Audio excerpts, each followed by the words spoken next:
జీవితంలో ఏముందంటే ఏముందో చెప్పండి? ఉమ్ములు, భయంకరమైన నిందలు, బాధలు. ఎవరినైతే నిలబెడతారో ఆ నిలబెట్టిన వారు ఆయన మీద పగబెట్టి ఆయనకి ఎన్నుపోటు పొడుస్తుంటే ఆయనకి ఏమి కలిసి వచ్చింది చెప్పండి? నాకు తెలిసి లైఫ్లో ఎప్పుడైనా యేసుప్రభుని నమ్ముకున్న తర్వాత మనసారా నవ్వుకున్నాడా? నాకు పెద్ద డౌట్ అది. వాళ్ళ జీవితాల్లో ఎప్పుడు మీరు చదువుకోండి, ఫంక్షన్లకు వెళ్ళారని చదవం, వాళ్ళ జీవితాలలో పలానా పెళ్ళికి వెళ్ళారని చదవం, వాళ్ళ జీవితాల్లో టూర్కి వెళ్ళారని చదవం, వాళ్ళ జీవితాల్లో షికార్లకు వెళ్ళారని చదవం, వాళ్ళ జీవితాల్లో సరదాగా బీచ్లో తిరిగారని చదవం. వాళ్ళ జీవితం ఎప్పుడు చదివినా వాళ్ళ ఆ ప్రాంతానికి వెళ్ళారు, మాసిదోనియాకి వెళ్ళారు, కొరింథీకి వెళ్ళారు, ఎఫెసీకి వెళ్ళారు. ఎందుకు వెళ్ళారు? సువార్త ప్రకటించడానికి వెళ్ళారు.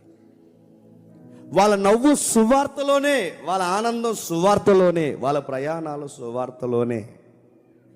అందుకే వాళ్ళకి ఎట్టి పోయినను శ్రమే, పోరాటాలు పోరాటాలు పోరాటాలు పోరాటాలు పోరాటాలు.